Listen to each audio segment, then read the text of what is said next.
This is Kelly Loughlin doing application number 4, the audiovisual project on masculinity in film.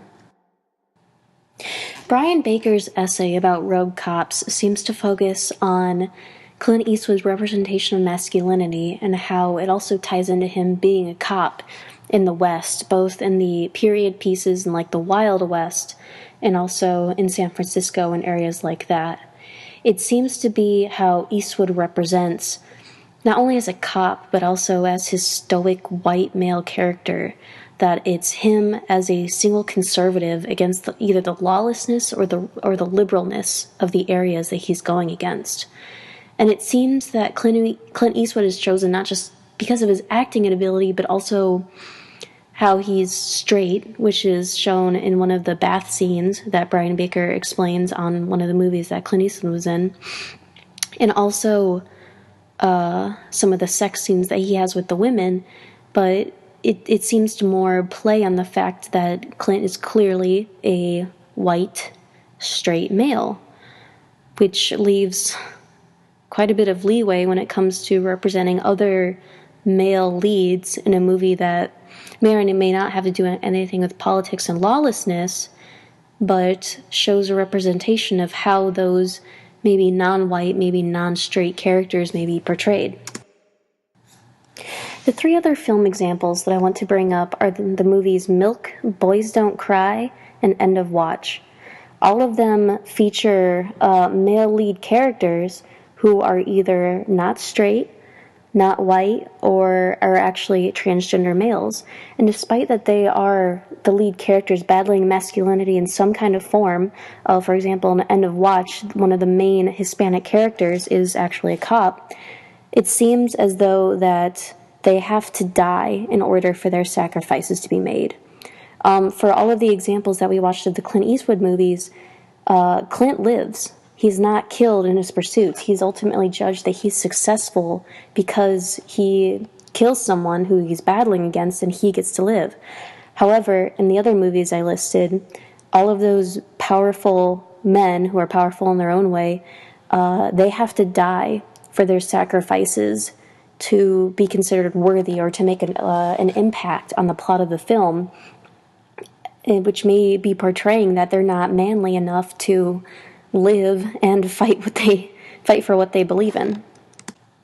One of the recurring factors that seems to occur on who's the most powerful man in these films is who is the one who has the gun. For example, Clint is the one who has a gun, and he's the one who's killing the people when he's working as a cop, and the other lead male characters that I mentioned from the 3 films, they are the ones who die by gunshot. And Freud even says that the gun and the knife are representations of male phallic symbols and how that relates to masculinity in psychology. And even though these non-white, non-straight male characters do fight their own battles and win in some way, ultimately in the end they die, perhaps to be seen as maybe they aren't powerful to achieve what they want, or ultimately the straight white person or just the other powerful group are the ones who are actually going to win in the end, which can either be seen to make their character more tragic, so maybe the audiences can identify with them more, or it's just saying that this person, this man, is not powerful enough to live or defend himself. Another thing to look at in the representations of the characters is going back to Shohat and Stam's piece about portraying certain minority characters by using minority actors. The movie Milk, which is about gay politician Harvey Milk, is played by a straight actor. The male lead in Boys Don't Cry is played by Hilary Swank, who is not a trans actor. She is a cisgendered female. And the movie End of Watch does feature a Hispanic character playing his Hispanic character. Arguably, all of his personality traits can really be overplayed. And even though both him and his white partner were shot in a shootout against a gang, only the Hispanic character was killed and the white male cop actually lived. Initially, they filmed End of Watch and showed test audiences an ending where both the white and the Hispanic officer were killed. But audiences didn't actually like that, so they went back and reshot it so that the white officer lived. and the Hispanic's character is more tragic and ends on his funeral. This makes you wonder why the Hispanic one just chosen to die, and the white one would be the one who gets the redemption.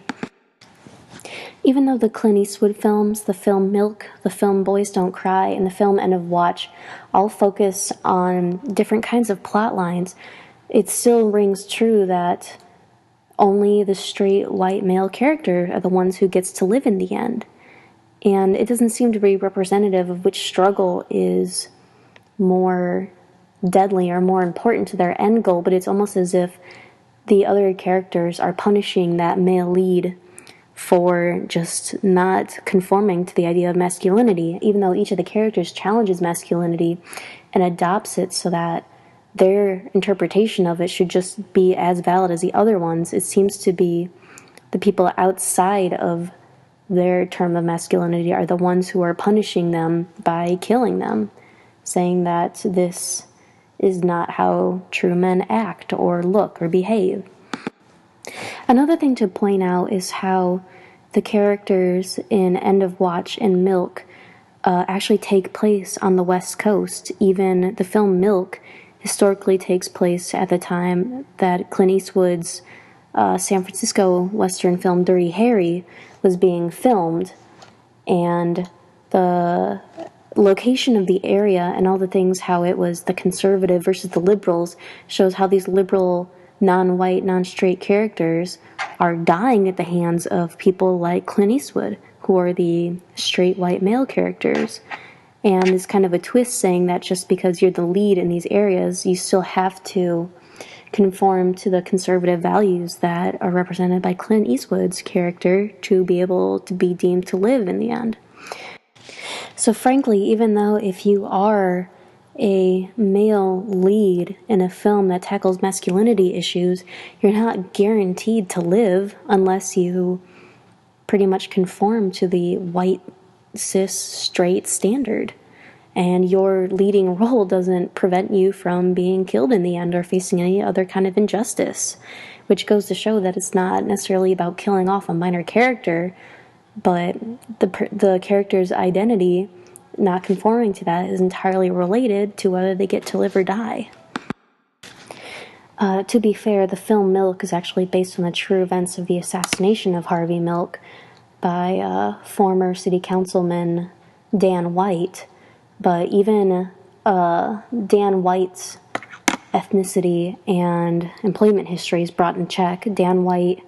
is an Irish American, and he is a former firefighter and police officer, which owes into how he was able to become elected because of the neighborhood that he lived in was largely Irish Catholic. It was also protected by the police and firefighter unions, which Harvey didn't have that advantage until several times he had already tried to run for council and was only finally able to because they were allowed to choose their own voting districts, which proved that White even had that advantage from the beginning that Harvey had to change the rules to address, which proves that even in real life, the system was rigged against anyone who's not a straight, white, cis male. The death of these characters doesn't necessarily seem to be entirely related to a plot-driven device, but as a sort of sacrifice to get the audience to pity these people who are unconventional, as if there was no other way to respect their characters and what they stood for than to have them tragically die after you became attached to them, as if their struggles on their own aren't important enough to mark. The big thing to take away from this is that there are different representations of masculinity in films and what it means to be a powerful and successful man, but ultimately they may be killed just because they're still seen as not powerful enough to live in a world that is not set up for them.